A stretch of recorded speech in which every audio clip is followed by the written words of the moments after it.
ہندوستان میں مسلمانوں پر کبھی غالب نہیں آ سکتے، اس لیے کہ مسلمانوں کے اندر اسپرٹ پھونکنے والے اور روح دین کو زندہ کرنے والے یہی اکابر علماء ہیں۔ اس لیے انہوں نے کہا سب سے پہلے انہیں مٹاؤ۔ تو مسٹر نیل نے اپنی ڈائری میں لکھا ہے، مجھے حیرت ہوتی ہے مسلمانوں کے دھرم گروؤں پر، ان کے عالموں پر، ان کے اولیاء پر جب پہلا راؤنڈ پھانسی کا چلا اور 51,000 ہندوستانیوں کو پھانسی دی گئی تو اس میں خالص 27,000 علماء دین تھے، اکابرین دیوبند تھے، اور اس اسکول آف تھاٹ سے ان کا تعلق تھا۔ میں آپ سے پوچھنا چاہتا ہوں انہیں کیا ضرورت تھی؟ بہترین ٹائم پر کھاتے تھے، لوگ ہدیے دیتے تھے، تحفے دیتے تھے، خدام خدمت کرتے تھے۔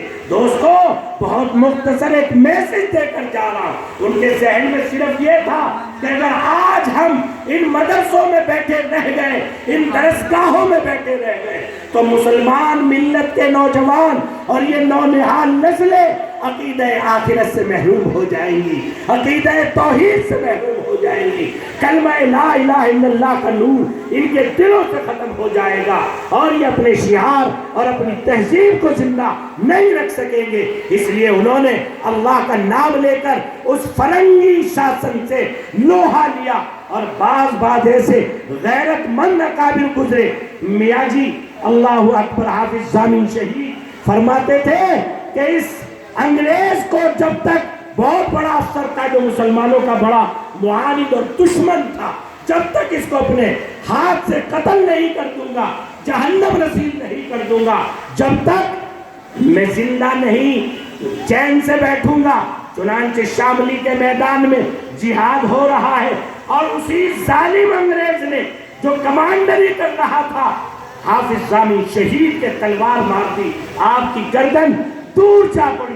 لیکن اللہ اکبر، خدا کے ولیوں کا جہاں آنکھیں دیکھتی ہیں وہیں خدا کے ولیوں کا دل بھی دیکھتا ہے، اور وہ اللہ کی دی ہوئے نور ایمانی سے اپنے سامنے آنے والے حالات کا تجزیہ بھی کرتے ہیں، نتیجہ بھی نکالتے ہیں۔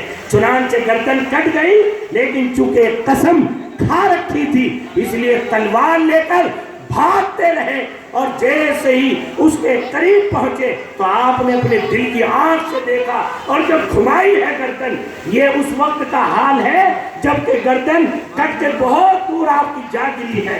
اللہ اکبر! اور وہ ناپاک انگریز افسر جب آپ کے ہاتھوں قتل ہو گیا، اس کے بعد آپ زمین پر گرے اور شہید ہو گئے اور اپنی جان آخری کو سپرد کر دی۔ موانے والوں، جس عظمت اور غیرت کو لے کر ہمارے اکابر اولیاء اللہ اٹھے تھے، آج کا ہندوستان، یہ لفظ میرا یاد رکھنا، آج کا ہندوستان جب ہم خطرے میں تھے باہر کے شاسن سے، آج ہم خطرے میں ہیں ملک کی فرقہ پرستی سے، ملک کی تنگ ذہنیت سے، ملک کی متعصبانہ طاقتوں سے، جو آج یہ کوشش کر رہی ہے کسی طرح ان مناروں کو، کسی طرح ان منبر و محراب کو، کسی طرح ان علماء کو، کسی طرح ان مدارس اسلامیہ کو، ان پر ایسا قدغن لگایا جائے کہ مسلمان نمبر 2 کا شہری بن کر اور اپنے تہذیب اور تشخص کے رشتے سے کٹ کر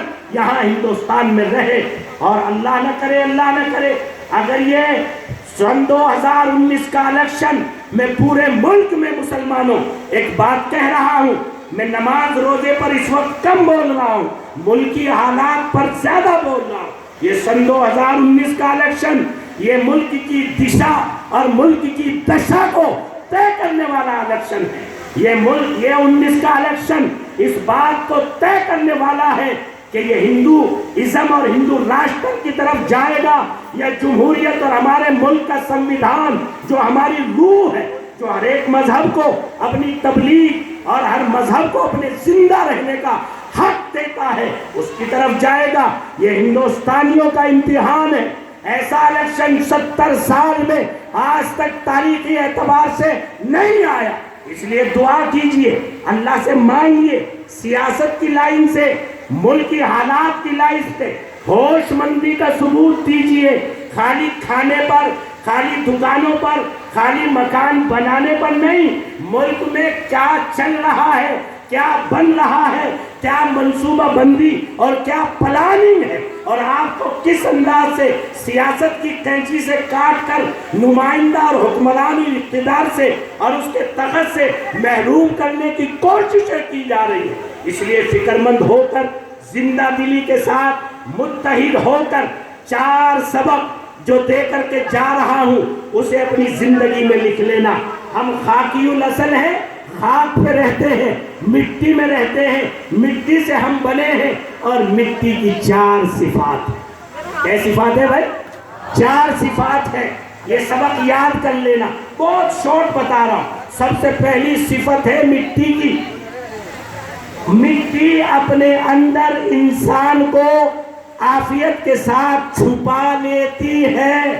جب آپ لے جا کر کے میت کو رکھتے ہیں، چاہے وہ جواری ہو، شرابی ہو، ڈاکو ہو، زناکار ہو، کیسا بھی ہو، چاہے وہ مومن ہو، مخلص ہو، موحد ہو، مٹی اپنے اندر چھپا لیتی ہے۔ اور جب لوگ وہاں فاتحہ پڑھنے جاتے ہیں تو کیا مٹی کہتی ہے؟ یہ چور ہے، کیا کرو گے فاتحہ پڑھ کر؟ یہ ڈاکو تھا، کیا کرو گے فاتحہ پڑھ کر؟ کبھی مٹی سے آواز آئی؟ مٹی کبھی آواز نہیں دیتی۔ مٹی سارے ستر کو، سارے عیوب کو، ساری کمیوں کو چھپا لیتی ہے۔ موانے کے مسلمانوں، سارے اختلافات سے اوپر اٹھ کر اپنے بھائی کے عیوب کو چھپانے کا مزاج بناؤ۔ جس وقت سیاست میں کوئی بھائی اٹھتا ہے تو ہمارے ذمہ دار کہتے ہیں، ارے میاں یہ اٹھا ہے، اس کی بیک گراؤنڈ سے واقف نہیں ہو۔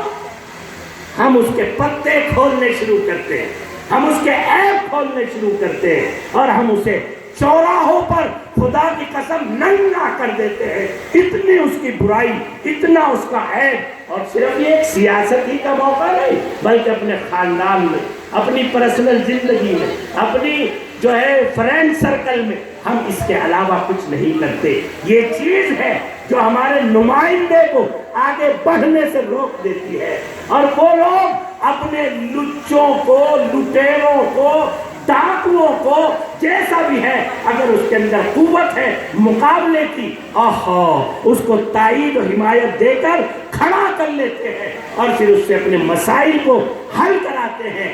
مٹی سے سبق سیکھو۔ اس کا مزاج ہے چھپانے کا، چھپانے کا مزاج بناؤ گے تو تمہارا آدمی آگے بڑھے گا۔ دوسرا مزاج ہے قبولیت کا۔ قبولیت کا مطلب چائے ڈال دو اسے جذب کر لے گی، پانی ڈال دو اسے جذب کر لے گی، پیٹرول ڈال دو اسے جذب کر لے گی، جو چیز ڈالو اسے جذب کر لیتی ہے۔